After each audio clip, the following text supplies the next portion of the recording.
Doctor বলছে যে এই যে ডান চোখে দেখার সম্ভাবনা নাই বললেই চলে। সরকারের কাছে আমার একটাই দাবি, যেন আমরা যারা গুলি খাইছি তাদের যেন পুনর্বাসন করে দেওয়া হয়, আর যেন বাংলাদেশ আমাদের সাথে বেইমানি না করে। যাদের জন্য আজকে আন্দোলন করছি তারা যেন আমাদের সাথে বেইমানি না করে। পুলিশ শুধু শুধু জনগণের উপরে গুলি ছাড়তেছে, আমাদের উপরে গুলি ছাড়তেছে।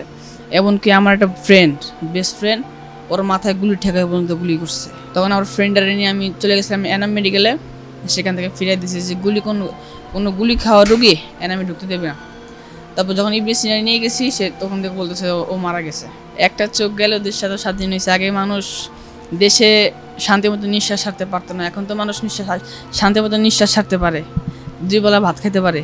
আমি আন্দোলনে ছিলাম, প্রায় 2-3 ঘন্টা আন্দোলনে ছিলাম। তখন কিছু হয় না।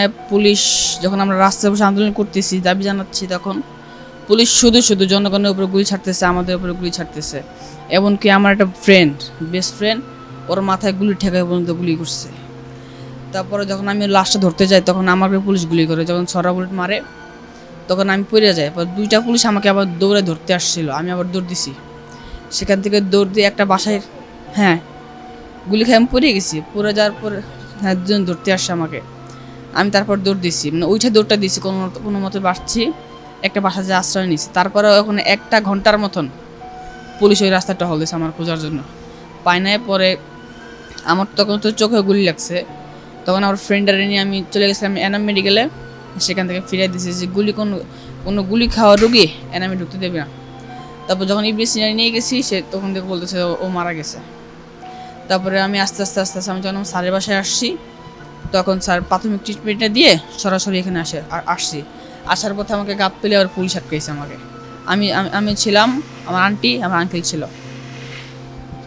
আর পুলিশ আমাকে বলছে যে আমাকে থানায় নিয়ে যাবে, আমাকে আসতেই দিবে না। আমাকে মানে ধৈর্য পর্যন্ত হ্যান্ডকাপ পর্যন্ত পড়াইছে। পরে আমার মামা আসছিল, তাকে ফোন দিছে, তারপর আমাকে ছাড়ছে।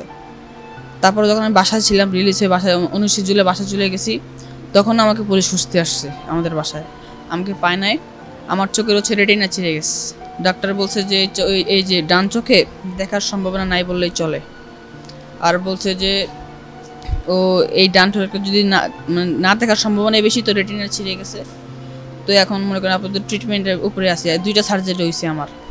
এখন সরকারের কাছে আমার একটাই দাবি, যেন আমরা যারা গুলি খাইছি তাদের যেন পুনর্বাসন করে দেওয়া হয়, আর যেন বাংলাদেশ আমাদের সাথে বেইমানি না করে। যাদের জন্য আজকে আন্দোলন করছি তারা যেন আমাদের সাথে বেইমানি না করে।